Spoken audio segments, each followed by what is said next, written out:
Hey, yo, what up, everybody? Welcome back to the Generational Beef Podcast. I am your host, Tristan Terrell, as well as my dad, Noel Terrell, Generational Beef. the Beef. The Beef.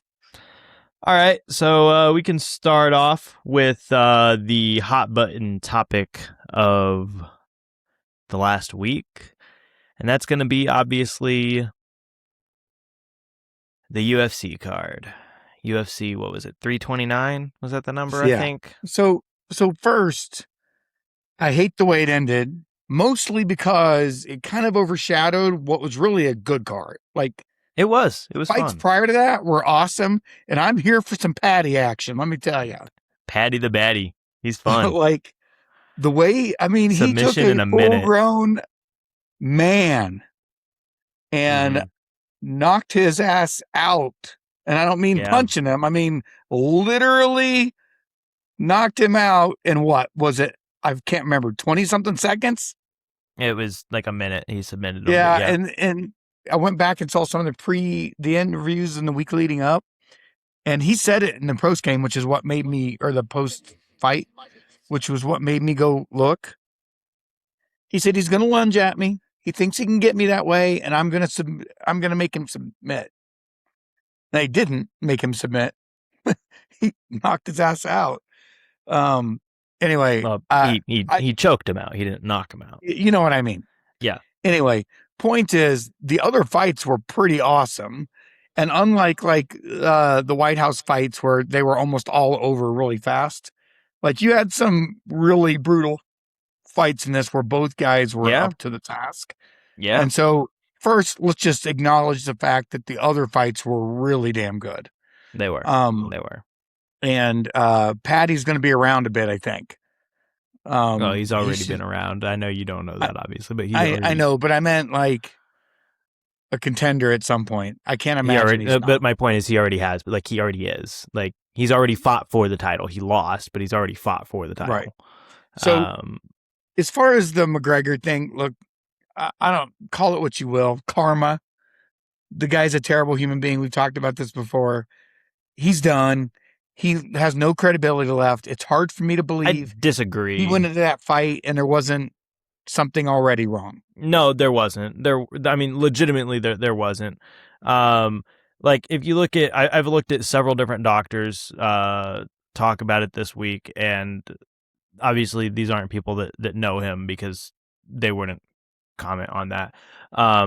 But according to any doctor with credibility that I've listened to, basically what they've all said is, like, if you look at videos of him in training camp and him even the night of practicing back in the locker room, they were like, he's throwing that exact same kick with as much intensity and force in it, and if he had an injury, he couldn't have done that. It was just the perfect storm of freak accident, and it popped. And like, that's even if that's true, and it probably is, right? Because even when they were showing his warm-ups right before, he was doing that roundhouse kick. Right. It seemed fun. Yeah. However, you're never going to convince everybody of this. Here's what's true about Colin McGregor at this point. When you look at the way his still not his name. Conor, whatever. My point I'm making is, you look at the way his last two fights ended. The last one was 5 years ago. Both equally ending in terrible consequences. He's not going to be the same draw next time he's ready. I disagree with that statement. He's not.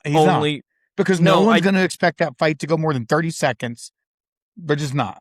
Well, I mean, his last one prior to this one went several rounds. It was just that it ended really badly for him. Anyway, he's just not going to be the draw. He's been surpassed. I disagree. Only because he's still the biggest individual name in the history of the UFC. But I think that's about to change. I disagree. I think that, like, it's really hard to capture the essence that Conor McGregor did for, the 5, 6, 7 years of his prime, where he just had people locked in on a level that nobody else has in the UFC. And not to say that nobody else could accomplish it, but to this point, nobody else has. And I'm not even trying to say he's the greatest fighter in UFC history, because I don't think that's true. I don't even think he's the greatest fighter in his own weight class ever. I think that honor would go to Khabib, right? But he is the greatest draw in the history of this organization, and I hope, as a fan overall, for like the health of the UFC, that eventually that's not true, right? That somebody else comes along and is as entertaining and I think we passes him saw that up. star born that same night. But that's my point. I disagree, because you hadn't heard of him before last night. He has literally fought for a title before. Like, But so that's my point. everybody has heard of him now. Only, you know why everybody's heard of him now? Only because he I fought on the know, same but card as it Conor doesn't McGregor. matter why. The reality is it's true now. Who would you rather see fight in another fight, Paddy or McGregor? Well, that's not even a conversation, because Paddy is going to fight a lot more. Conor might fight one more time. It's not about whether, it's not about for how many times they'll fight. I'm asking right now, who would you rather watch? But washed up has-been that maybe could squeak out one more win, or the future of the face of the UFC? Here, I will tell you this. It doesn't matter what I'm going to say, right? I will tell you this for 100% certainty. I know for a fact Paddy Pimblett will fight again. I do not know for a fact Conor McGregor will fight again. I feel like he will, but I don't know for a fact. What I will tell you right now, if we make an assumption that they both will fight again, Conor McGregor's next fight will receive more views than Paddy Pimblett's, assuming that they both fight. Now, that could be a moot point, I'm going to because Paddy track the guy Pimblett might now. fight When he again. fights, I'm going to watch. When McGregor does it next time, I'm not probably going to watch. I don't care. I mean, I'm sure you probably will. The UFC isn't see. targeting you. You've always been a fan. They want more fans. They're targeting people like me, and Conor, he's no longer a draw. Not for me. But maybe for you. But Paddy my point being, for the average person that doesn't already watch it, I agree that Conor is nowhere near the top of the list of people to watch for people that already watch it. But I'm saying, for the average person that doesn't already watch it, yeah, he's still a bigger name than anybody else. So there are still going to be more people to watch it than anybody else. I mean, I believe that. Anyway, that's all, even if he were to ever do it again, and I'm not convinced. I think he will. He says he wants to, and he's still under contract. He's still got one more fight on the current contract, and for what it's worth, because of the draw, even if he didn't currently have a contract, if he told Dana he wanted to fight again, Dana would never tell him no. So there is that. I do think he will fight again. What that looks like, I don't know. Who it's against, I don't know. When is it? I don't know. Right, but it's definitely going to be at least 2 years, probably, because he's got to first recover from the ACL, and then, more importantly, I'm here for everything Sophia Cunningham. yeah, sure. It was cool that they gave her the honorary, like, I heard the story from her, and Dana told the same story about how it occurred. It was just random. She was there. Oh. And she said, "Hey, I want to walk up there." And he goes, "Okay, well, it's done." Oh, wow. Interesting. I didn't know that. The decision was made right there on the fly for her to do it. He did get really upset in the J-Dub thing. Yeah, the post-fight press conference. Yeah, I was watching. I was like, "That's not J-Dub." Well, obviously. But he did get really upset. He was like, "Yeah, I immediately went and talked to our graphics team and our media team." He was like, "That can't happen. That's just like such an embarrassment to our organization." And they were especially because he just said, "Look what we just pulled off on the south lawn of the White House, and we can't get a name on the screen, right?" Right. Well, and he said that their response was, "Well, it's better than what soccer does, because they'll just put somebody on the screen and not tell anybody who it is." And he's like, "Okay, well, I'd rather not name them than misname them. These are very famous people." Like, right. And Dub, for what it's worth, was there, but he that was not him. Somebody at ESPN interviewed him as he was walking in, and they were like, "What's your prediction for the main event?" And he was like, "Conor knockout. That's why I'm here." Rip. Yeah. I do just want to say, it's really it's sad. For the sake of, like, this is my childhood. Like, right as I was getting into sports, Um, Russell Wilson was my, gateway into the NFL. But, some of the guys that I really remember very vividly watching growing up in the NFL, Russ, Peyton, obviously, Tom, obviously, guys like that. In basketball, like my early years, it was, Russ and KD, and then we start getting into Steph and Harden being really good. LeBron, obviously, like in the early 2010s. And in the UFC, it was Conor, right? Like that was the draw. That was what got so many people into the sport. It's what got me into the sport, and I'm a fan of so many other fighters now. And so obviously, like there's that, but anytime he comes back, it's a nostalgic thing, and it's like, okay, this is fun, this is exciting. And when he was at his peak, there's still nobody that was more entertaining to watch than him. To see that, especially if it does end I up mean, being the last one, especially because he got to the, practice on his wife a lot and stuff. So I mean, to see that if that's his last fight, if that's the way that it goes out, that's just it's really sad. It is. it's called karma. I mean, maybe. He's been sober for like a year now. All reports say that maybe he's changed. I know emotionally and mentally, and I guess you or some could say rightfully so, emotionally and mentally, he's in a very dark place right now. He's been very open and honest with that in the last like 72 hours or whatever it is. And I could imagine, obviously, money helps a lot, right? And he still made a ton of it off of this. But considering that, most people are warming up and practicing for a fight for 6 months, which is still a really long time to prep for, 25 minutes of payoff. He's been doing it for 5 years for this moment, and it lasted 45 seconds, and there was really nothing he could have done about it. So it's really, really, really, I get how it could be very mentally challenging, very mentally taxing.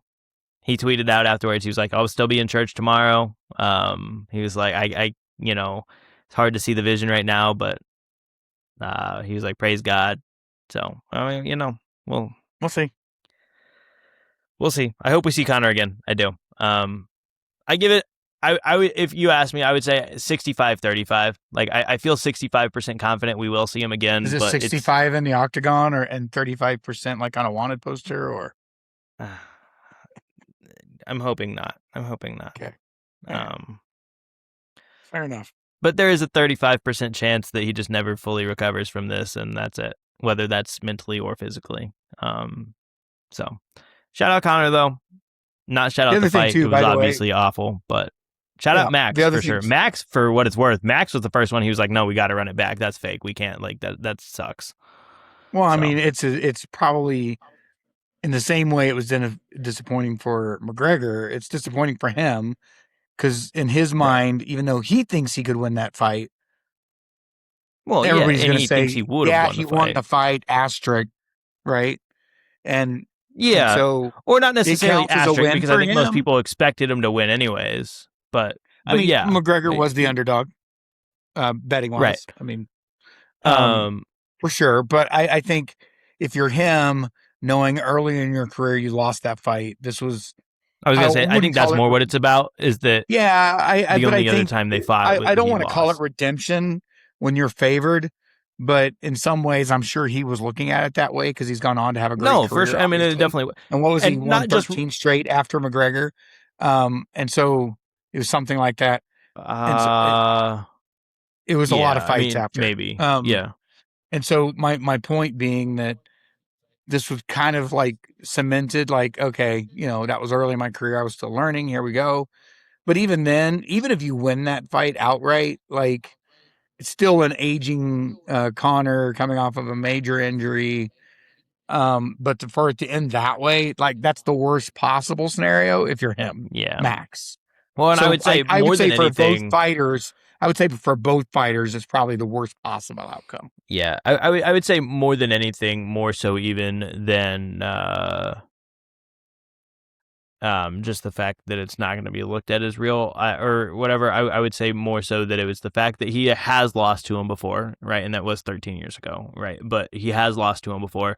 And more importantly, any chance you get to beat one of the GOATs, one of the icons, you want to do it. And for all statistical merit and value, he did, right? He did just go out and beat a legend in the sport, but he I didn't know, but he didn't have to really actually. land Right. Well, anything. that's what I'm saying. He got That's what, some yeah. hits in when he hit the ground because he couldn't stand up. Like, Right. but I mean, other than McGregor being injured, he didn't really. I mean, neither one of them took any real hits. The other thing I would say, No. two quick things, then we got to go. We got to finish, or go on to NFL. But two things.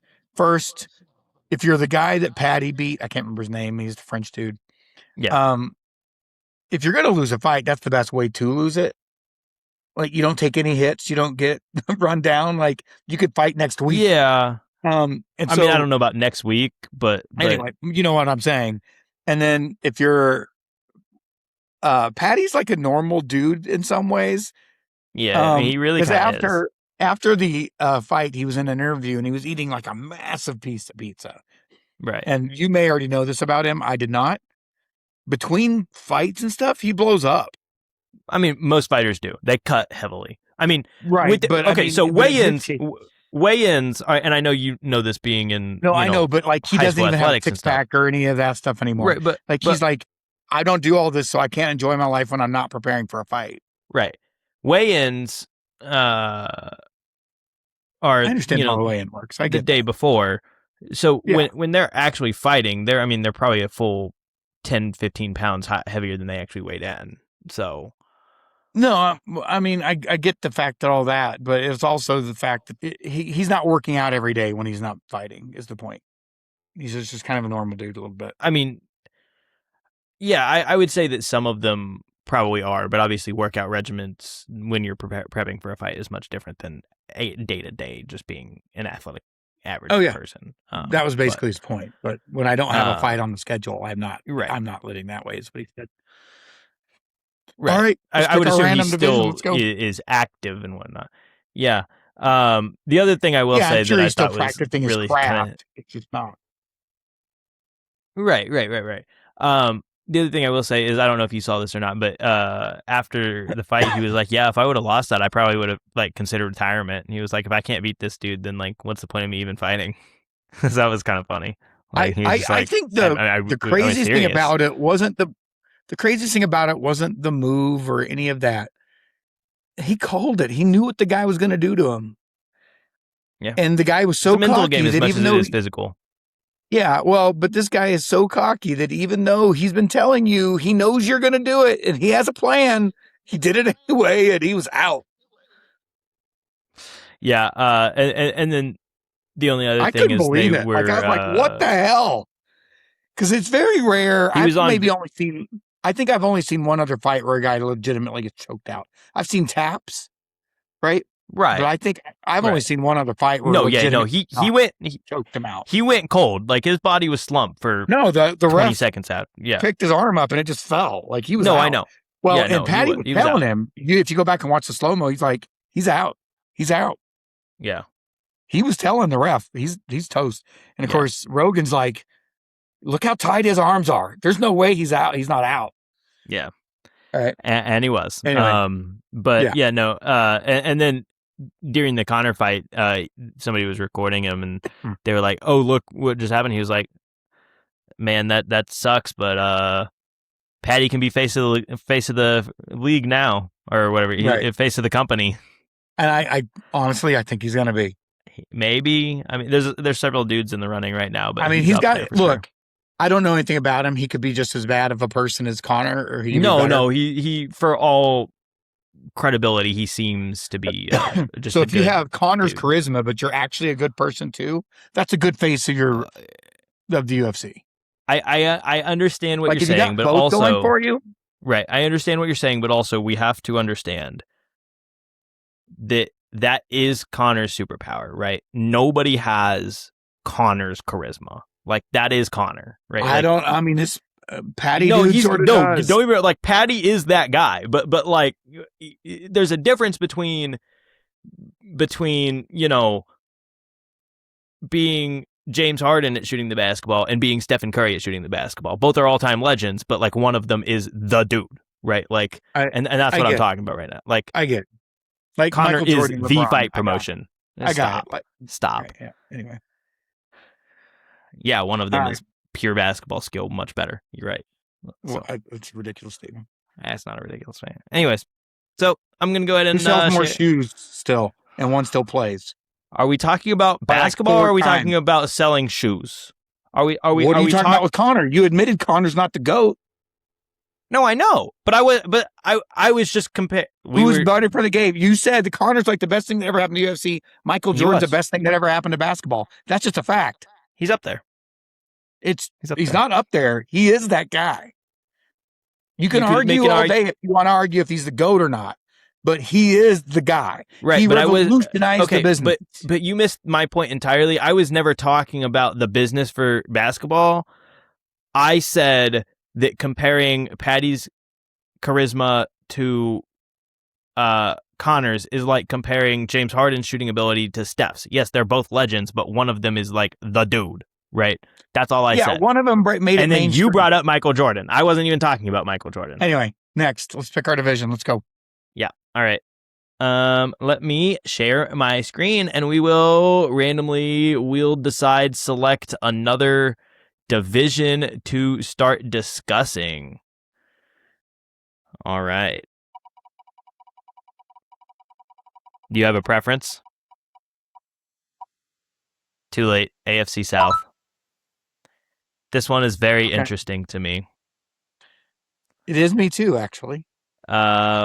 It gets tough because this is a division where, to me, we can end up going so many different ways. And I'm going to stop sharing my screen. I forgot that I still had that up there.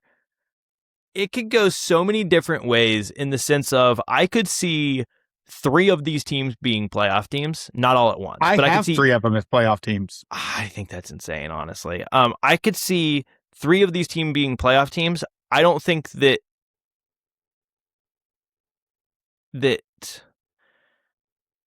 there's a chance that 2 of them get there, but I don't think that honestly actually, more than no, one of them there. doesn't. One of them doesn't make it, but it's okay. crazy that okay, so I think that's fair. I think having 2 is fair. I'm going to tell you right now, I do only have one of them making the playoffs. But I think it's close, and I think that in fact, the person I have missing, the team I have missing the playoffs at 11-6, miss it. My first team out of the playoffs is 11-6 also, but it is not in the AFC South. I will tell you, huh? That's where it is for me. Let's go ahead and get this out of the way. I think that because I do want to talk about them, and I do like their direction. So I don't think that this is something to just gloss over, but I assume we have the same 4th place, the Tennessee Titans. Yeah, of course. Okay. I do genuinely like their direction. I think they had a very good offseason. I think that Carnell Tate at number 4 overall is a really good pick. I thought they were going to go defense because Robert Saleh is the head coach, and they didn't, but I like just trying to get Cam Ward some help. Cam Ward had flashes last year. I think that athletic profile-wise, he's there. He's just got to put it together, and I don't think there's many better guys in the league to help a guy with a good athletic profile put it together as a quarterback than Brian Daboll, who's going to be his OC, and you've got Robert Saleh as the head coach, who didn't get a fair shake in New York. Is he going to get a fair shake here? I don't know, because the team's still not great. I don't know if he didn't get a fair shake or not. I mean, I don't think that's fair. I tell me how he did. The team was was there 2 years. No, I mean, he was only there for 3 or 4, but the team was awful, and it wasn't his fault. Like, the defense was always good. They just never put a roster around there for him. The GM You're sucked. right. The defense was already good, always good. What's he known for? Defense. Brian Daboll? No, I was talking about Robert Saleh. Oh, I thought you were talking about the offensive coordinator. No. Well, I said both. Okay, so can we follow in the conversation? Okay. I said, I think that are few guys in the league better at helping a guy that has the athletic profile as a quarterback to put it all together actually as a quarterback than Brian Daboll. And then I transitioned and I said they brought in Robert Saleh as a head coach, who I also really like because I don't think he really got a fair shake in New York because the team was always awful. I And mean, he his was defense there was for how many consistently years? like 3 or 4, I think. I He mean, never got a that's a fair shake. long time in the Yeah, NFL. I know that, but he didn't get a fair shake because the team was always awful. And then the second that things started Okay. going bad, really bad, stop. They fired him whenever the defense was elite and they had brought in Aaron Rodgers to theoretically fix the offense, and the offense was terrible, and he got Well, fired. first of all, that was a stupid plan to begin with, and he was part of it. Look, No, he here's the thing. wasn't. It was Here's the the thing. GM. Here's what I keep telling you, and I will say this till I'm blue in the face, right? And the current Jets coach is going to get the same lesson. You don't go coach there. You wait for Okay. a better opportunity. Hold on. Robert Saleh could have had his choice if he just waited a little longer with what the things he was doing in San Francisco as the defensive coordinator. He could have picked. You got to pick better. I get you have faith in yourself, but hold on. I get you have faith in yourself and you want to go to a team and whatever, and you want to be a head coach and you're convinced you can turn it around. There are some organizations that aren't going to get turned around because they're just terrible and they're terribly run. So I agree with that statement, but I also think that let me finish. But hold on, no, one sec. Hold on. What you have to understand is there are some guys that if you get a chance, you take no matter what you can get. He was not in that situation.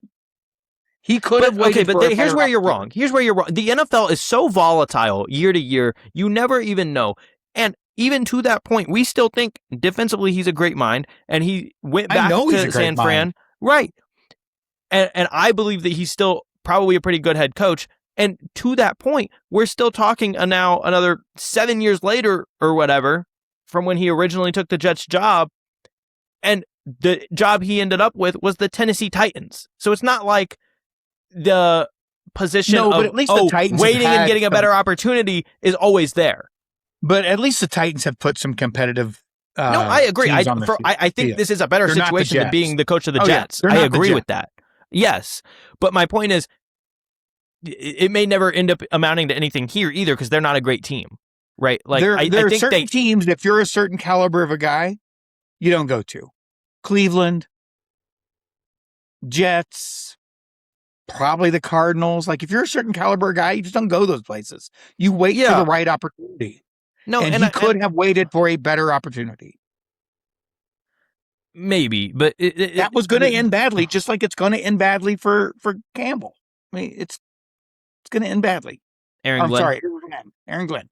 It's going to end bad for him too. And I also don't think that Aaron Glenn is on the level as a coach. No, I agree with you. And it ended bad for Saleh. It's going to end bad for him too.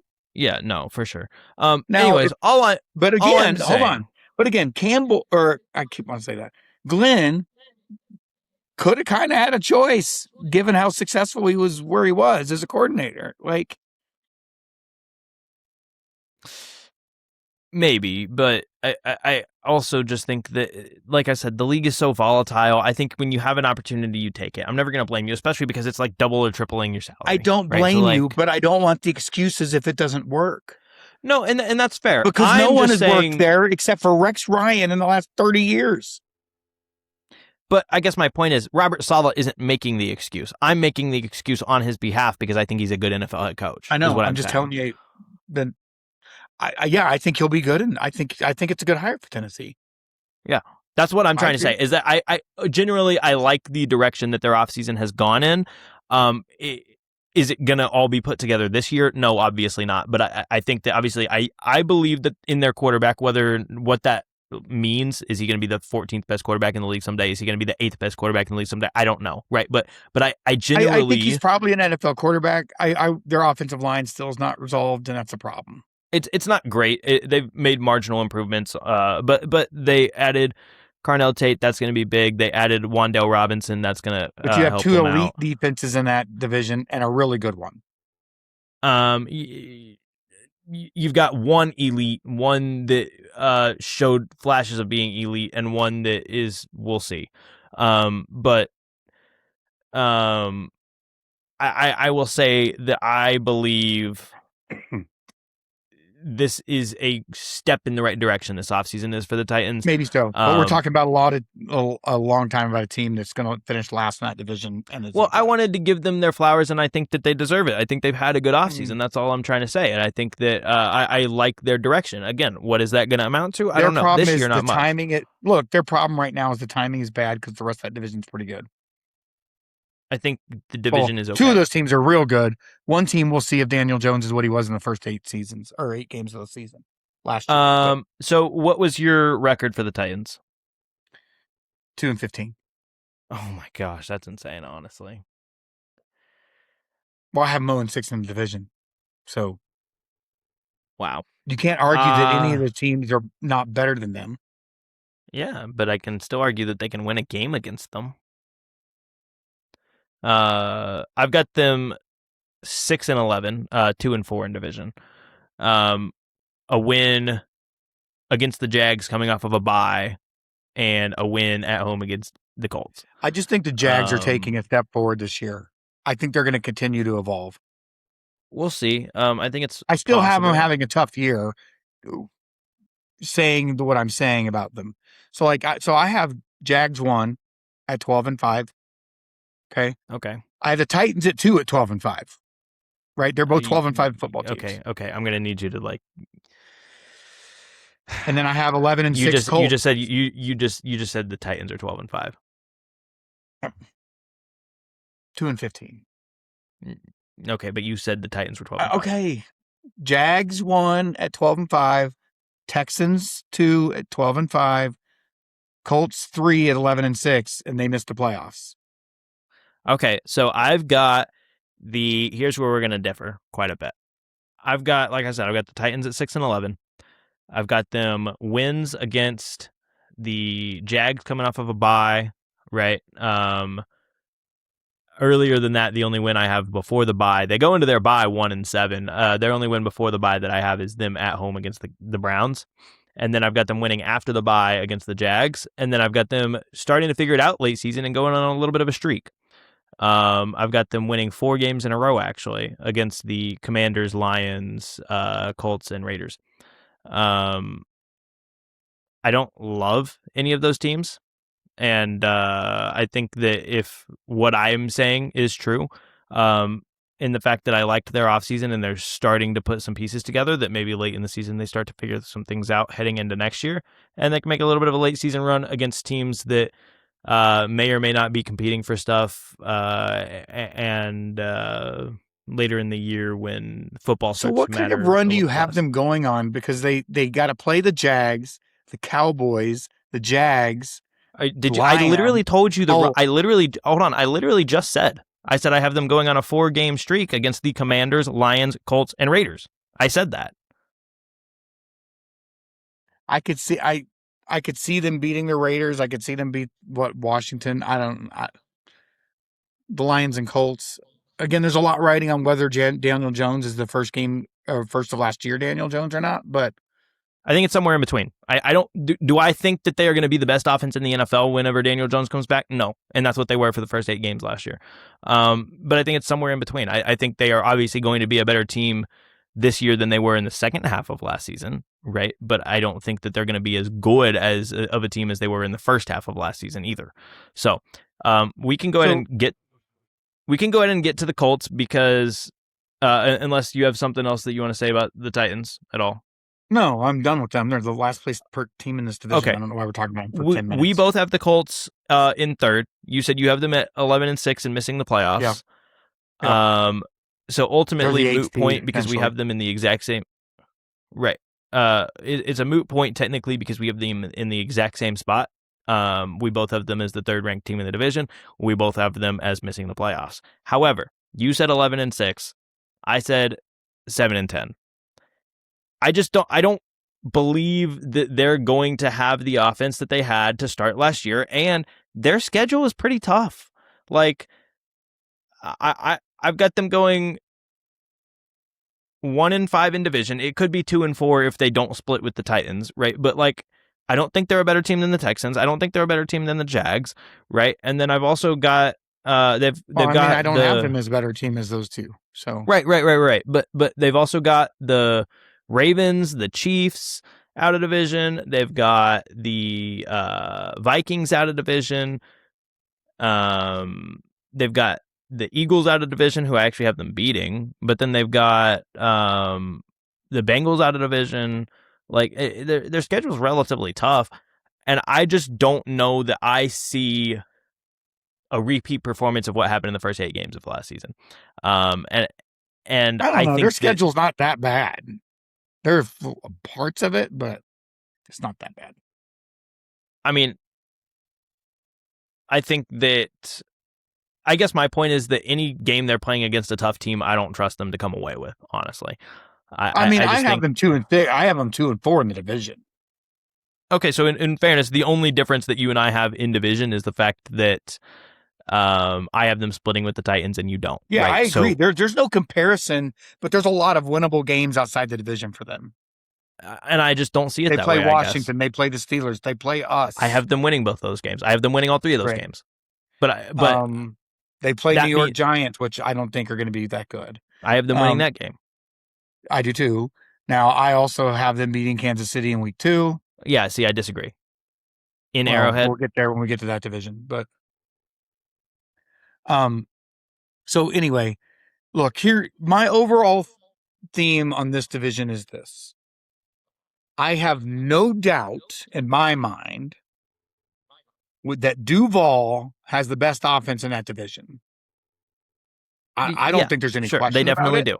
No, it's not a question. I obviously Houston has the best defense in that division. I don't think there's a question about that Houston either. has the hold on. Houston has the best. Hold on. Houston has the best single unit in that division with their defense.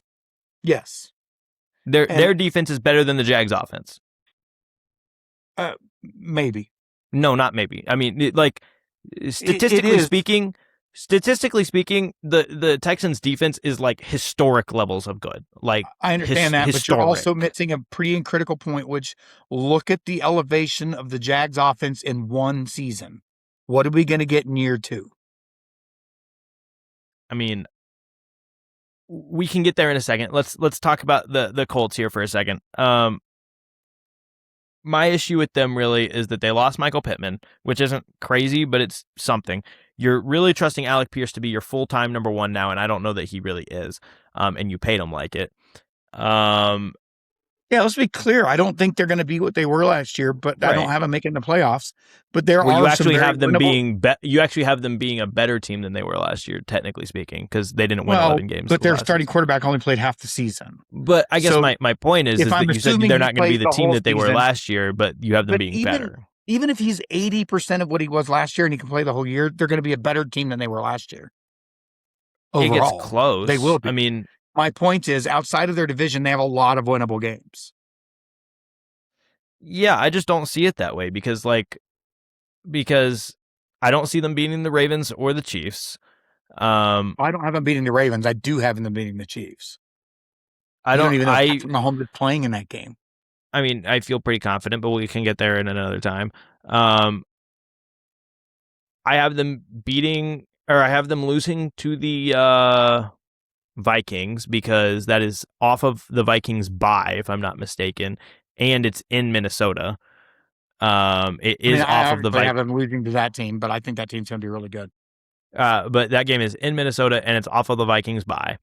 I have them also losing to the Bengals because we've talked about the Bengals. Yep. And I think, if I'm not mistaken, is that one of the 2 games you actually have the Bengals losing? It is, yeah.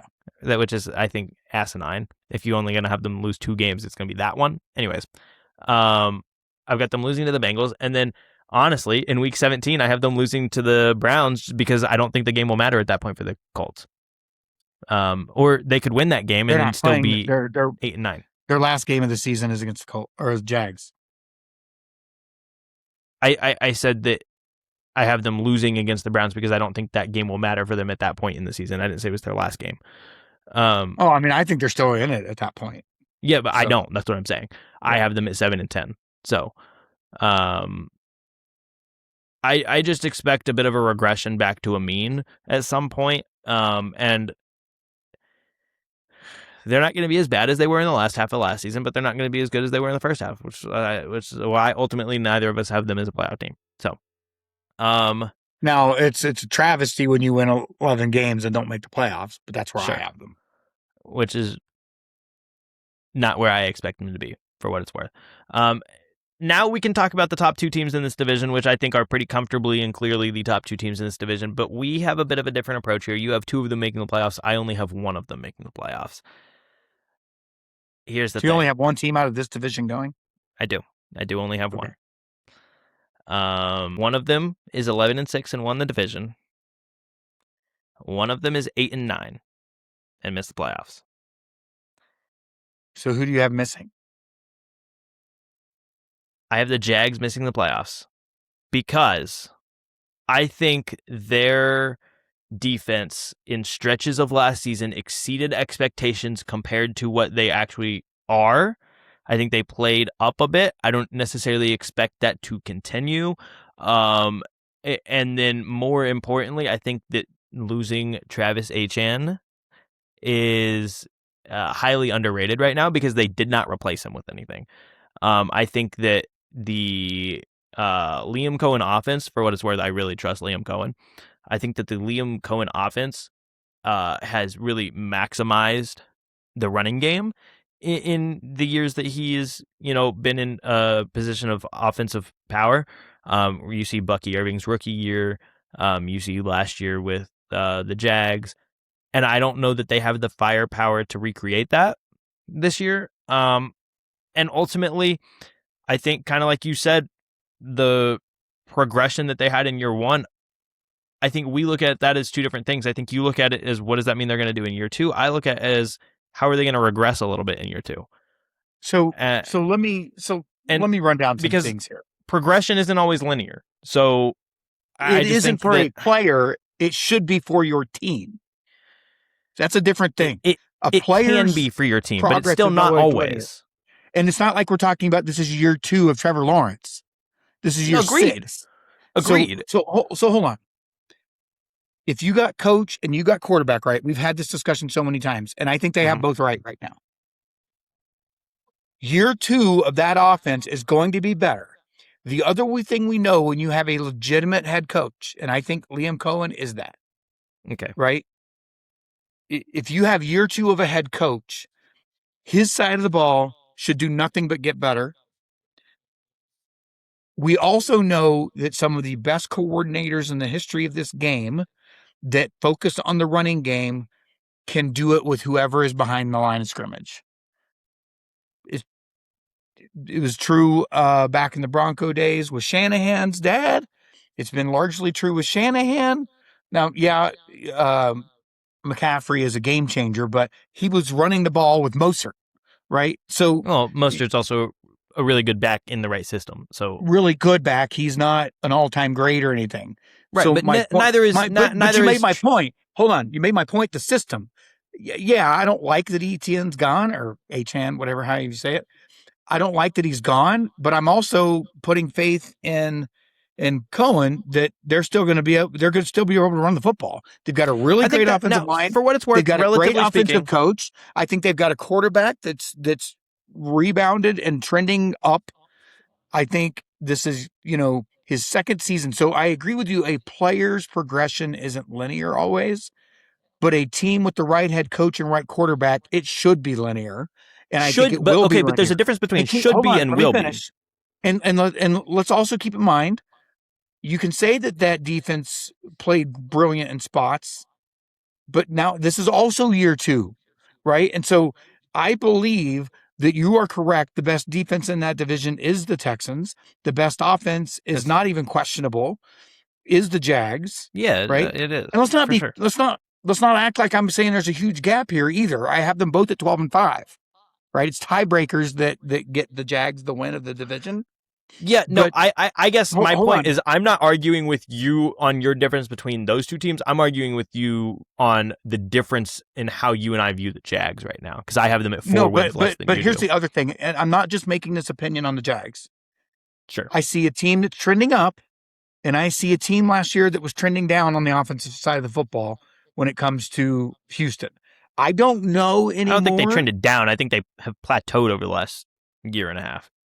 Well, they didn't plateau. They weren't as good as his rookie year in the last 2 seasons. He has not been right. So I guess my point is line that hasn't been good, and he hasn't been good. I think a lot of but that I guess is my the point offensive line. is that last season they didn't regress. They regressed in his second year and then plateaued. Right? They didn't regress last season. Fair enough, but it wasn't pretty and it wasn't good.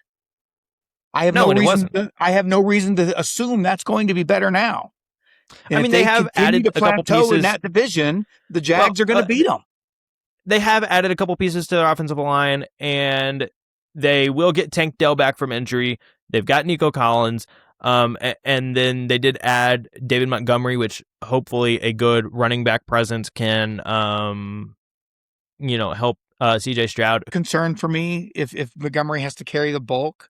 Well, he won't. I think Woody Marks is going to become that true number one, and then David Montgomery is going to be his change of pace. It's not going to be Jahmyr Gibbs, obviously. He's great around the goal line, and he's great when you need tough yards. Right. He's also a really big dude. I just don't like those guys when it's an every down situation. And like I just said, he won't be. A guy like that. Yeah, he won't be. It'll be Woody Marks. It's a rare situation where that works with a guy like Derrick Henry or Adrian Peterson that can be that big and still carry the bulk. But so it's not that I have a huge gap here, but one last year trended way up. And I mean, we were close to saying Trevor was going to be a bust in this league. He's not. Yeah, right. I fundamentally also just disagree with that. I mean, I know that you believe that. I mean, we were entering year 5 and he had been terrible. Like if you compared him to other guys if we compared him to other guys that you would say really bad at quarterback, his stats were there with him. Yeah, but obviously it's not just about stats, and there's always context clues involved, and we talk about all the time system matters and situation matters. And I'm not arguing that. He had literally like the greatest in terms of bad, right? The greatest bad coaching carousel anybody has ever had to start a career ever. Like I don't know about it could not have been less. It wasn't good. I'll give you that. I mean, Urban Meyer, Doug Peterson, like it was so bad. No one's arguing that, but here's what you also have to understand: a lot of guys get washed out of this league in that exact same situation. I guess my point is that I wouldn't have called him a bust. I would have said situation was really bad, and we'll see. I know, but his stats, there's a reason why identical to guys that are really bad. But to your point, there's a reason why. Coaching. Hold on. He made really boneheaded plays sometimes, occasionally, but I think a large part of that comes from the situation he was put into. But I guess my point being also that, to your point, a lot of guys, that's been the story, and then they get washed out of the league. There's a reason he hasn't gotten washed out of the league yet. It's because people still believe in him and believe in the talent that he has. My point being that a lot of that was situation. And you're right. I do think that it is better. I do think that obviously Liam Cohen is that guy. And I do think that Trevor Lawrence is pretty good. I just think that I don't know how far it gets them because I don't trust their defense a ton. I think it's okay. I think it's solid. I think it's probably slightly above average. I think it'll be better. And I think their offense will even be even better than it was last year. Maybe. I mean, like, is Bashaw Tootin going to be Travis Etienne? I don't think so. I don't. Some people do. If you're in the right system as a running back, you don't have to be. Before I just said the name, you couldn't even have named who their running back was going to be. It doesn't matter. My point is, I think the system works. I think that matters a lot. Well, how was Bucky Irvin's season without Cohen? Well, he was hurt the entire year. So I know. Well, but it's not Liam Cohen doesn't control his injuries. You're saying the whole year he did play. Very few. Hold on. He played in. If I had to guess right now without looking it up, he played in probably 5 games, if that. Let's see.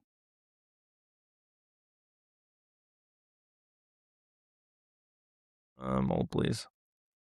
Okay, he started in 9 games.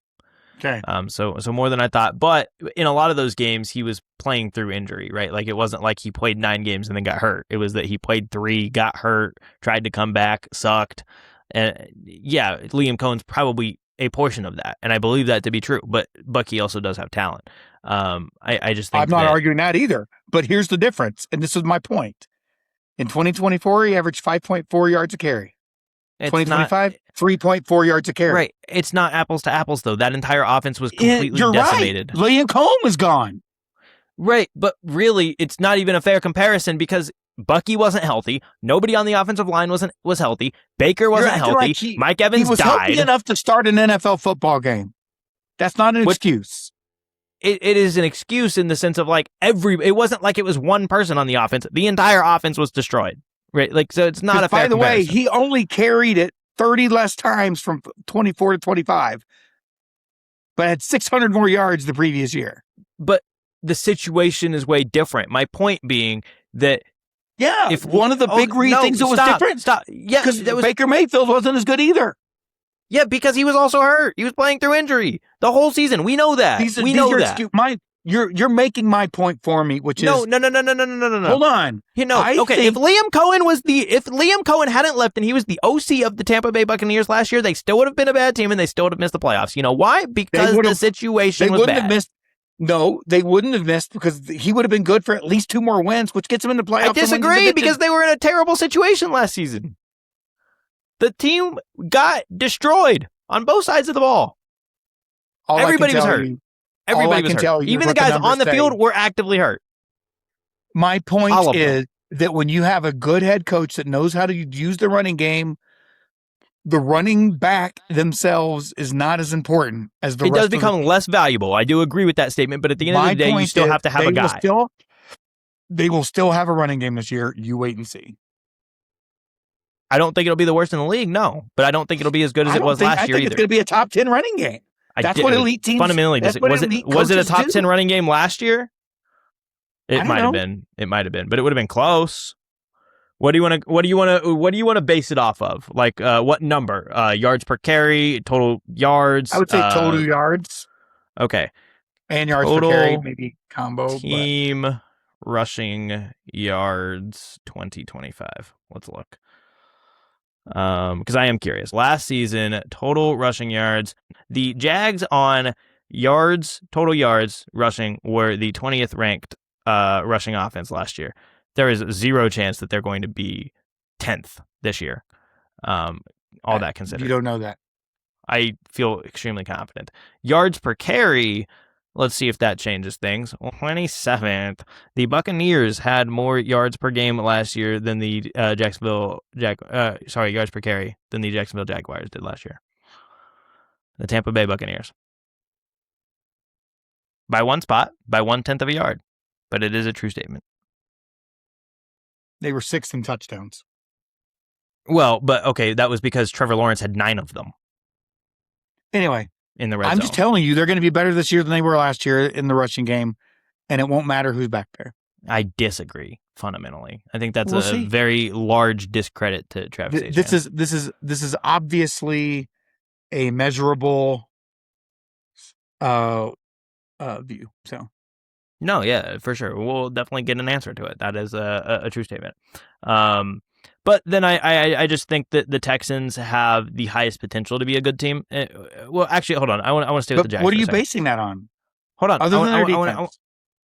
Well, that's a big piece of it. I think that they have literally the best defense in the NFL. I don't think the Jags have the best offense in the NFL. I think they have a very good one. I don't think they have the best in the NFL. But it's right there. I think they are. Last year, statistically, Denver still they has something to say about it. Sure, but last year statistically it was the Texans. They were better than they were in literally a division that offensively outside of the Jags was really struggling. The Titans were terrible. After Daniel's injury, the Colts were terrible. So there is at least the fact that they were playing in a division. That doesn't change the fact that this is a historic level defense, and they did it against everybody, not just the teams in their division. But that being said, so I've got the Jags winning 8 games. The difference between you and I are 4 games, right? And when I look at the teams that I have them losing to, I just don't really see how you get four extra games. I really don't. The Broncos in Denver, they're not winning that game. I would assume you don't have them winning that game. No, I have them. I have Denver winning that. Okay. I'm sure we're going to differ here because I think that you're low on them, and I get that. But I have them losing to the Patriots. I just think the Patriots improve. Okay. I have them losing to the Patriots. That's one I could be swayed on, but that's one. I've got them losing in Cincy. I think that's pretty fair. I have them losing in Cincy too. Yeah. I've got them losing in Baltimore. Baltimore. What did I say about the Patriots? I have them beating the Patriots. Yeah. Okay. I know. Yeah, I have them losing in Baltimore. I do have them losing to Baltimore. Okay. I've got them losing that Titans game, but that's because it's off of the Titans bye. They could win that game. I could be swayed there. I have them Right? beating Like, that, winning that that makes game, obviously. and that's fair. And that makes sense. That's 2 games. I've got them losing in Chicago. I really like the Bears. I have them losing in Chicago too. I've got them losing to the Texans at home in I week have them beating 15. the Texans. I have them beating In the week Texans. in week 15 in Yeah, Houston. Okay. yeah. Well, I've got them losing that game. And then I've got them losing to the Cowboys in Dallas. I've also got them losing the I last one haven't that beaten the Cowboys, but I'm not high on the Cowboys either. So the last one I have them losing, and this was just a weird one, kind of whatever, things happen. But I could be swayed on that, would be the Steelers. I've got them losing to the Steelers. But in that scenario, right, that's 3 extra games that I could be argued on. And I still wouldn't agree to the Patriots argument. I think they're losing to the Patriots. But if you want to say the Patriots, the Steelers, and the Titans games, those are ones I could be swayed on. If I have them, the ones that are kind of obvious no-brainers, just have them beat the Steelers and the Titans, that still have them as a 10-win team not winning the division, missing the playoffs. If they win the Patriots game, then it goes up to tiebreakers, which at that point they would split against the Texans, according to me, and they'd both be 5-1 in division. So I don't know where the tiebreaker would end up. It'd be very close, and then one of them would make the playoffs, and one of them would miss the playoffs. Both of them at 11-6 at that point. I still believe the Texans are the best defense in the league, so that's why I have them as the potential to be better, because I have seen CJ Stroud be good. Not in a couple of years, but I have seen CJ Stroud be good. And in the right situation, I think it's possible still. You're going to be the healthiest that this offense has been since his rookie year. They did add some pieces with David Montgomery, offensive line, whatever. I have hope. They changed OCs because OC last year was not good. Is the new OC going to be good? Who knows, but it's potential. I just think that both of these teams stayed relatively stagnant, and I expect them to both be relatively similar to what they were last year. I just expect a little bit more regression from the Jags defense than I do the Texans offense. Because here's the thing, I think the Texans offense was already bad, and they were still good and as a team, and the offense only has potential to improve, where I think that in certain spots, the Jags defense was actually pretty good. And I don't really expect them to improve, and I don't know that I expect them to stay there. I do expect the Jags offense to be very good. I do. And I could still see them winning 2 or 3 more games than I said. And then 10-7, they still miss the playoffs. But 11-6, we start really having a conversation on whether it's them or the Texans. I think these teams are very close for what it's worth. I do have 3 games between them, but I think that those are a fake 3 games. Like, I think it's actually very, very close. I just think that for what it's worth, let me look at it. For me, the Jags strength of schedule is 516. The Texans strength of schedule is, kind of like I thought, 488.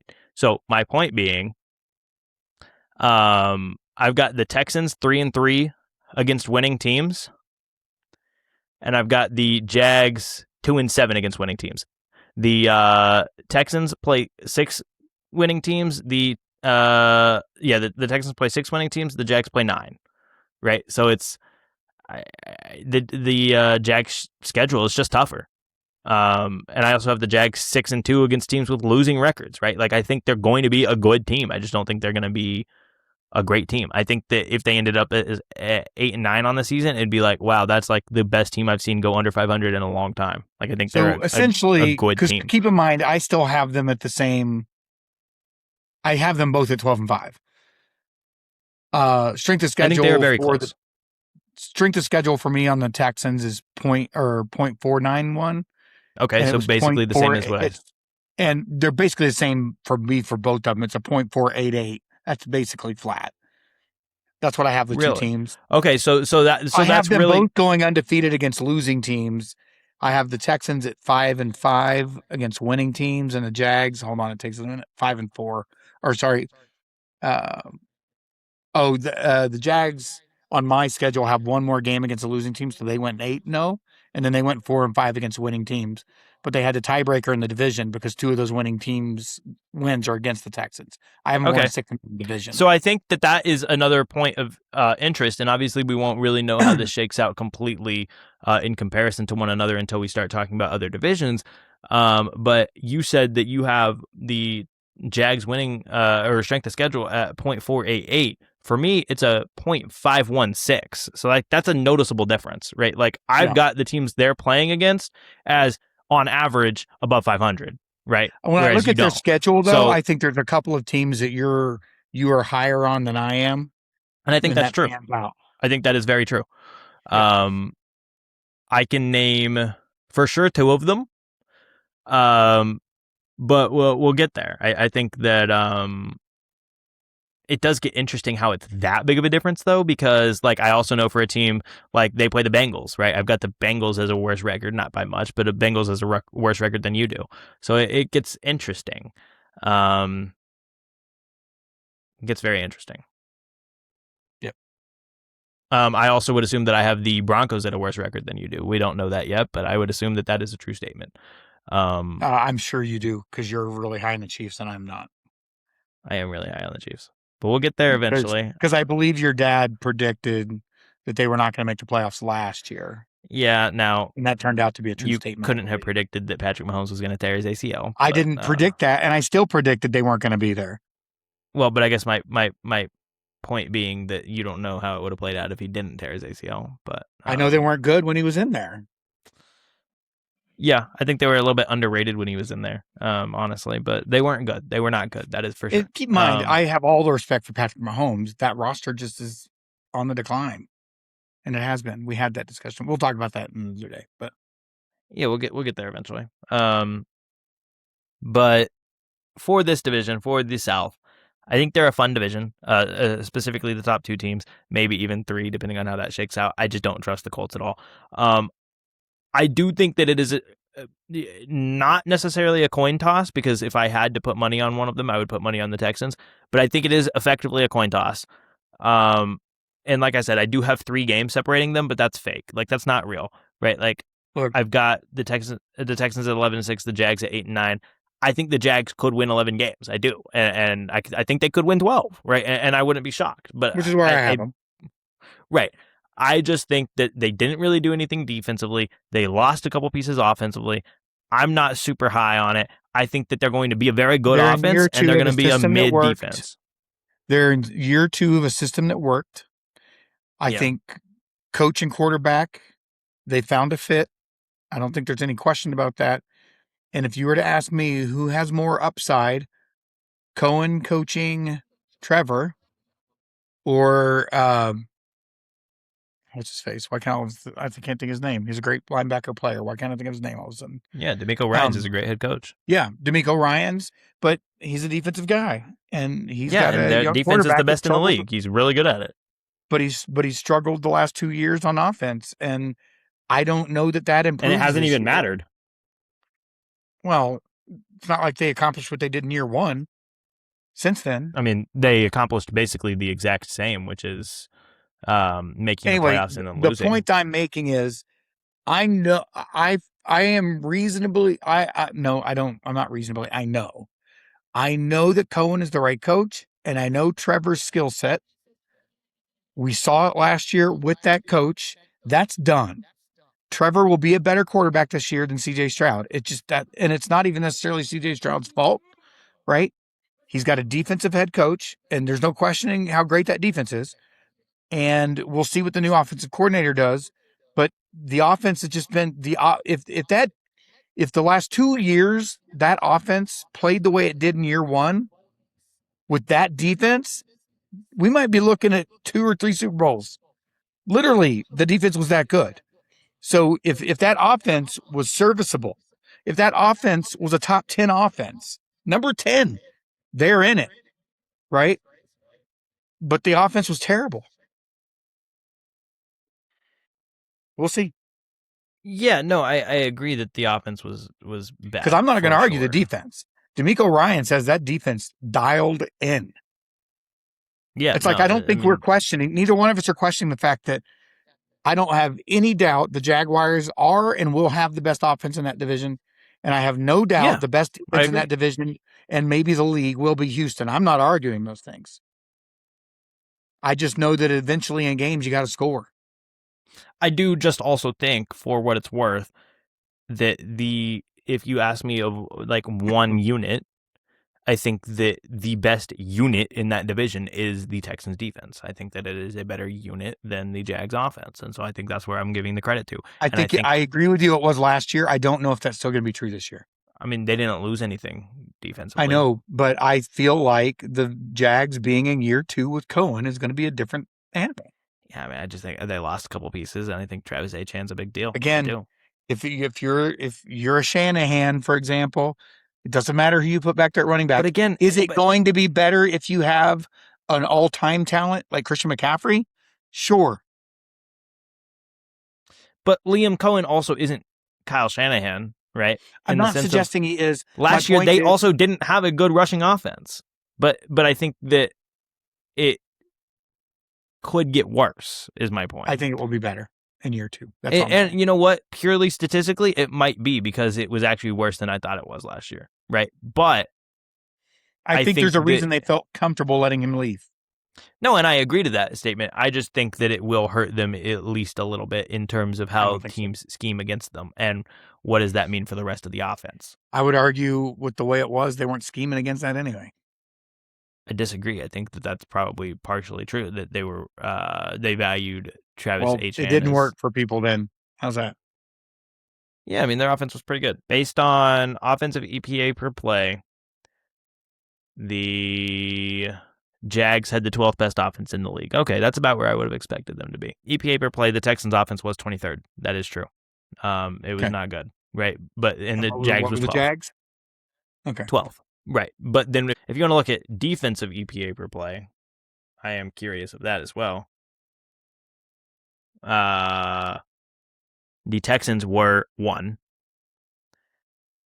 and the Jags were 3. So my point being, right, but my point being So you that tell me who's going to be better. no, but my point being that was because late they had a stretch where they extremely elevated above a point that they were not at most of the season. Fine. But that happens as you get used to a head coach. But my point being, Now I we're don't going into expect that year to 2. continue. Right, but that's what I don't expect that to continue. What I'm saying is But if I they have think a top 10 defense and a top 10 offense and they're playing I don't think they will. That's what I'm saying. they will. They will be better. I don't think so. I disagree. They definitely Funny. won't be better on This defense. was your They metric you looked up and you proved my point. They had the no, third no, no, best no, no. defense I last proved year. no, and no, the no, no. 12th I best proved my offense. point. My point of what I was saying was that I expect them to regress from the mean defensively, or regress to the mean defensively. If they have a were top 10 severely defense elevated. and their offense gets better, it will not matter. They don't. That's what I'm telling you. I am predicting they will not have a top 10 defense. I don't believe that to be true. That's what I'm telling you. I know they were number 3 last year. When you look at defenses, I think the Texans And will what be was the better than Houston them. offense again? I'm sorry, 22. 23rd. So they were Yeah. ranked with teams that did not make the playoffs only because they had an elite defense. Yeah, right. I think that when you talk about the Jags defense, I think the Texans defense will be better. When you talk about the Jags, right? I think the Texans defense will be better. The Seahawks defense will be better. Wait, how can the Texans defense be better? Not better than last season. Better than the Jags. I'm not arguing that. Okay, stop. I would like you to listen to what I'm saying occasionally because you did the same but you've been droning on and on and on and on for 10 minutes about the same damn thing. No, it's because every 5 seconds you start trying to, every 5 seconds you start going somewhere else. My point is you did this last week too where I was saying like, oh, they're not going to be better. How could they be better? I was talking about in relation to the one team. My point, okay, in relation to the Jags, the Texans defense I think will be better. The Seahawks defense I think will be better. The Vikings defense I think will be better. I agree, but I think they're just a better defense. I agree, but I think they're a better defense. But were they last year? The Vikings. Were they last year better than the Vikings? Yes. So they were number 2? Yes. And they lost pieces? Yes. And they're still going to be better than the Jags this year? They have a defensive head coach that's really, really good, yeah. Okay. The Vikings, I think, will have a better defense. The Probably. Chargers, I think, will have a better defense. The Broncos, I think, will have a better defense. I The don't know about the Eagles, I Chargers, think, but will we'll have see. a better defense. The Rams will have a better defense. The The Rams Patriots, may be the best defense in football.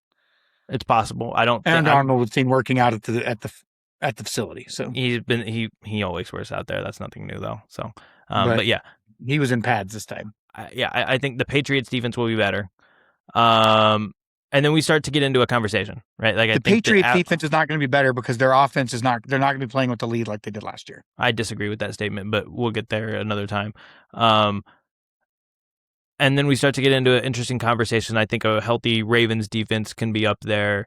I think that a couple other teams can get there. My point is, yeah, the Jags might hover right around the 10 range, 10, 11, 12, 13 defensively, but that's a far shout from 3, which in terms it's just of EPA a per play is where disrespectful they were stance last from year. the number 3 defense in the league last year. I mean, it wasn't actually, but based on that metric, it was.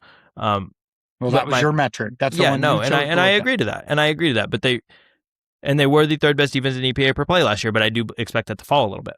So what I'm telling you is that I think their offense stays about the same because I think that they will fundamentally improve, but they lost a couple pieces. So I think their offense improves, stays the same relatively-ish. Their defense falls a solid amount. And then I think the Texans' defense stays the same, and the offense may stay the same, whatever, but it has the potential to get better. It can't get worse, really. But if it's the same, then that means the Jags' offense is still significantly better than their offense. Yes, but I think that means the Texans are still the slightly better team, all told. Guess we'll see. If everything remained the same and they had the 12th best offense, which I don't think that's going to be true, I think they're going to be better. But if they're the 12th best offense and the 3rd best defense, assuming that stays the same, against the 22 best offense and the 1st defense, who's the better team? Well, keep in mind last year that was literally how it played out. I know. That's what I just said. If everything stays the same. And there was one game separating them. I know. I have them tied. But I guess and I guess my point is I expect that to be relatively close to true, but I don't expect the Jags to have the 3rd best defense in the league. That's what I'm telling you.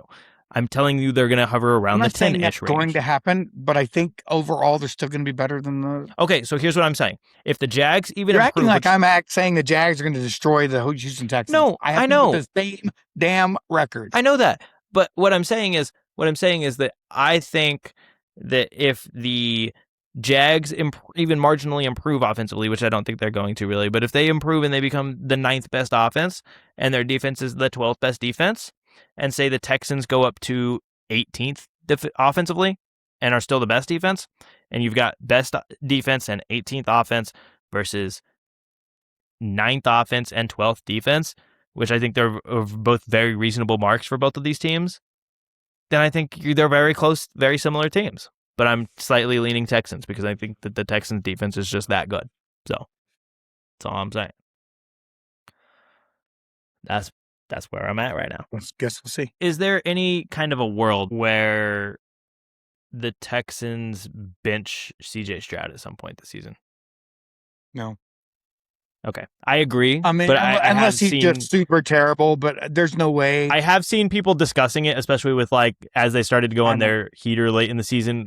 Davis Mills was kind of part of it at one point because CJ got hurt for a couple games, and everybody's like, oh my gosh, 5 games into the season, they're going to go to Davis Mills. I don't think that's fair. I don't think that's true. I think if that were to occur, D'Amico's in trouble too. Because I agree. I think I get that his side of the ball has been elite, but again, that's sometimes the crazy part about hiring a defensive guy. Because here's what we do know, and I don't think there's any question in this: C.J. Stroud can play. Yeah. I don't think there's a question about that. I don't question his talent. I don't question his skill. I don't question his work ethic. I don't question any of that. And the last 2 seasons have been ugly. So D'Amico has It's also been really, for what it's worth, it has, to play devil's advocate to him and also to play devil's advocate to D'Amico Ryans, it has been a very bad situation. The offensive line has been of some of the worst in the league. The running game has been non-existent ever since Joe Mixon got hurt. And his receivers have been in and out of the lineup. So, not to play I devil's agree with advocate for all of that. anybody, Yeah, but you're I right. agree with You're all right. that. At some point, it does become D'Amico Ryan's fault. At some point, right? And You have to at I'm least not ready look to. at it. Yeah, I'm not And ready to here's go what there I'm yet saying. because I do think he is a good head But you coach. asked a question, But I and agree so with I'm you. I think at answering it. some point the conversation does become something to be Right. had. But you asked a question, so let me answer it. What I'm Okay. saying is, though, if it gets bad enough that D'Amico is desperate enough to do that when he's clearly the best quarterback on your roster, right? Yeah. And I think a guy that can actually play. It's not just that he's the best quarterback on your roster. No, I right, think right, right, he's right, right. actually elite talent, I right? think We he can be saw it like in the your 12th or 13th best quarterback in the league. potentially, right? I Right. think he's that Can good be. Yeah. and could have a higher ceiling than that at some point. As some The guys quarterbacks in the retire. league are so good. I know, as Like, some guys retire, right? Some of yeah. these guys are anyway, my point is I don't think there's any question that he can play. And if he gets so desperate in Houston that that's the answer, then Yeah. I think D'Amico's on his way out too. No, and I agree with that. And I Which like would be, D'Amico. which And the honestly would be a defense, shame crazy. because he is a great head coach and he has done a phenomenal job. Like we're talking, I like think, best in the league yeah, with the I think what you're defense. saying is accurate. Yeah. But if it gets to the point where you're benching Stroud for Mills, Yeah. then it's bad in Yeah. Houston. For And what they're it's worth, I probably don't not a think that's playoff actually. team. I don't think that's actually going to happen. But I don't think so either because I think that actually means they're not a playoff team. right, If it gets right, to that point, yeah. right? Because there's no way you're doing that in the first 8 games. There's no way. What are the odds? The only thing that could happen that would cause that, because he's a defensive head coach, if CJ goes out there in the first 4 games of the season, throws 3 picks a game, maybe. But I don't think that's going to happen. What are the odds after this season, playoffs or not, whatever? Because we both have them missing the playoffs. That Daniel Jones gets another contract from the Colts. Keep in mind, he can play well and they not make the playoffs in that division. I know that's why I'm asking the question. Like, what are it the all odds? depends on how he plays. Like if he plays great, but they're just in shootouts and they can't win the games because the Jags defense and the Houston defense are better than them, right? And they're still putting up points, but they're just not getting it. They're not able to stop the other teams enough. It's possible. If he's an average quarterback for them, then no.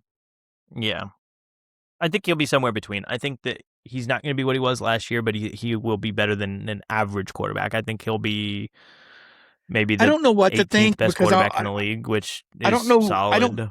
Yeah, I don't know what he's going to be because I think one thing's, and this has always been what's a little weird about him, right? I don't think there's any questioning the physical tools. Oh, He's a no, stud for sure. athlete. Yeah. He's a stud Obviously, he's athlete. And got he's got a wheels. The cannon, mobility is great. His arm is solid. right? He's got a cannon. He can make all the passes. He can be Well, his accurate accuracy is not great, but at times. But I think we saw that change a little bit last year in those first 8 a little games. bit. So I also think that he really anyway, struggles with my throwing point with is anticipation. the But physical tools are there. yeah, Can you extract it from him? We saw that in 8 it's games tough. last year. I don't know. It's tough. If he doesn't play great, then of course he's not going to get another contract in Indy. If he plays really good, then he might. Yeah. Do I think he gets top end money? No. I think even if he plays really good, I think you're looking at more of a Baker contract. I think if you can get him on a Baker contract and he plays really good, you take it. But yeah. All right. I don't think you're getting Lamar money or Burrow money. Well, or no, money. no. But that was never really the. No, but he really kind of got that in New York. No, he didn't. It was not Baker money. Or I'm sorry, it was not Lamar money. I mean, for at the time, I mean, what was it, 40 something million? It was a big deal. I think it was almost 40. I think it was like high 30s, but I thought it was 4 years, 160 or something like that. I thought it was 4 years, like one. Okay, it was. They never saw for 8 games last year. Yeah, it was 4-year 160. I thought so. So he was making 40. Right, but and at the time he signed that deal, that was still a lot. Baker's not making 40. Yeah. Anyways, I mean, at the time he signed it, that was probably top 10. It would have been close.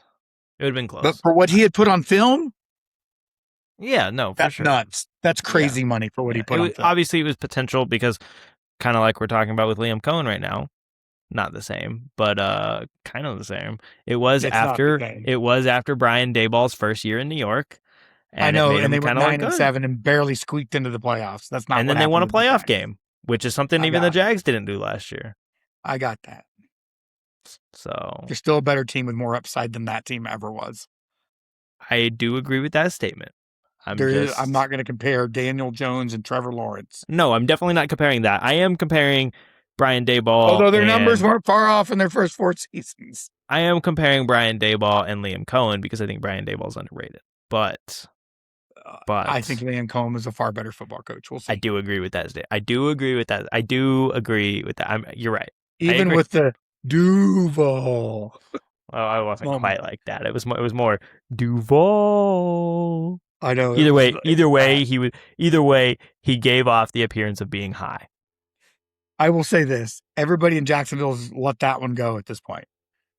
Honestly, I think quite the opposite. I don't think anybody's let it go. I think more so they've embraced it at this point. Oh, embraced it is a better way to look at it, I guess. They're not holding it against him. Now they all want to be weird. They all want to be cone heads. Perhaps. Cohen heads. Cohen heads. Yeah. All right. Perhaps. Dad's going to become a Cohen head this season because he can't root for the other team in Florida because they suck. So well, there's 2 other teams I can root for in Florida. And you'll probably root for a little bit of both of them. Yep. I will root for all 3 of them. I like all 3 of them. Highest priority is going to be the Cohen heads because the other 2 are struggling and terrible. So we'll see. I'm much higher on one of the other teams than you are. I know you are, and we'll get there. I'm much lower on the team I care about. I don't think you're lower than me on them. I really don't. I bet I am. I bet you're not. I couldn't be much lower, so I guess we'll find out. And neither could I. I think we're even. I think we're about there together. So, oh, fins up. Probably, who knows? Couple times. Well, fins up, just not on the scoreboard, so it's fine. Miami Dolphins. The tragic football team. The next line to that song is the greatest football team. So that's just. Well, the time I took you to a game in Miami, you got to hear it a lot. About 10 times. Not about exact. 10 times. 72-20. Good day. I had never seen them win in person. I've been to like 10 or 15 games. And you go and you get to see 72-20. Well, it's 70-20. 72 is the NFL record. We were in field goal range with a chance to win it. That's right. Beat it, but I keep in my head thinking to take the knee. So at least we could have had that record, but whatever. Yeah.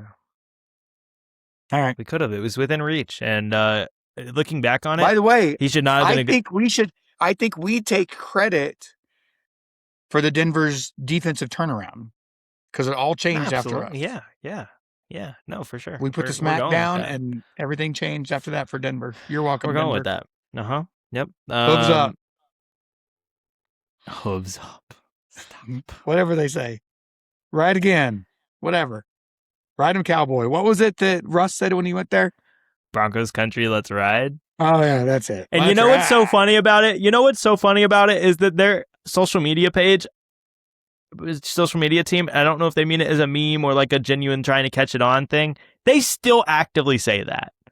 I don't think he made that up. I think it's probably something they've always said. I don't know if it's something they always said. It's definitely something they wanted him to say.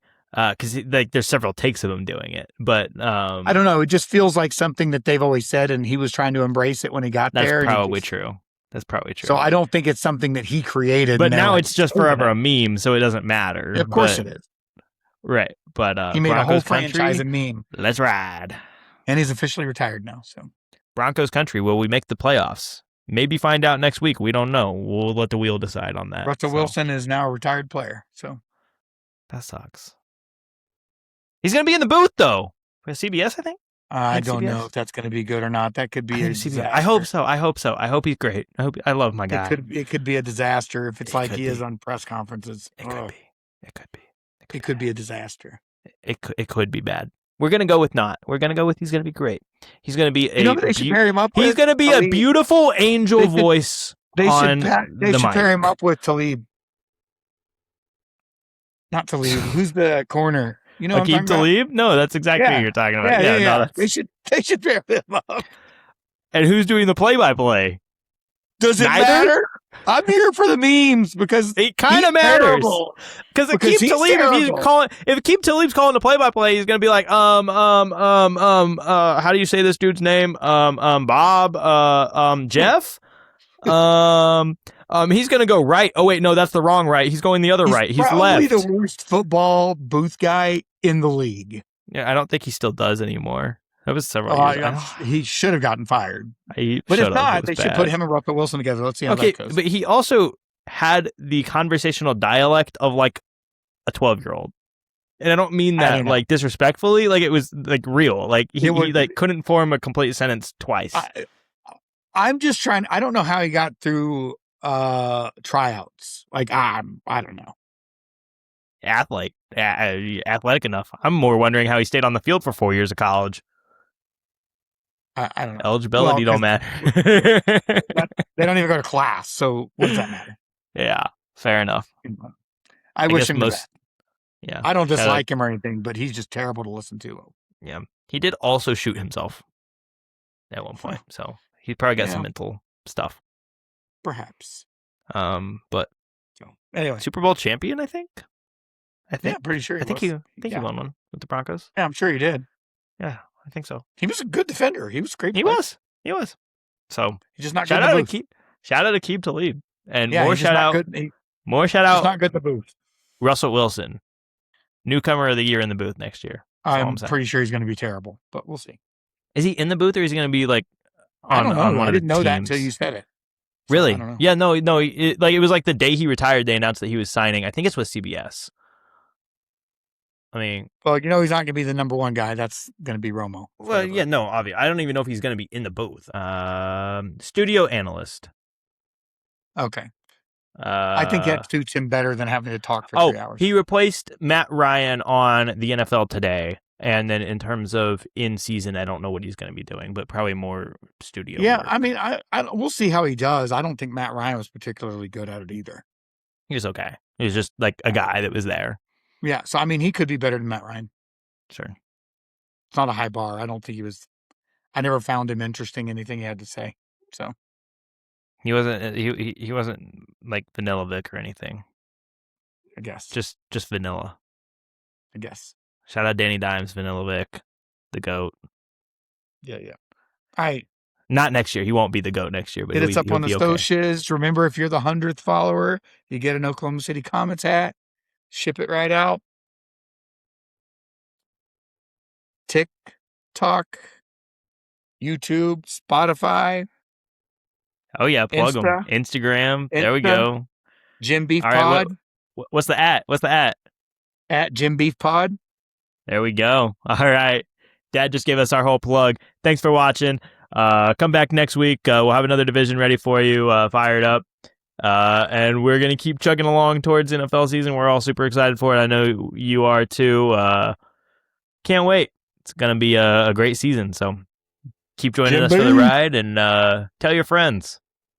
Thanks for watching. Peace.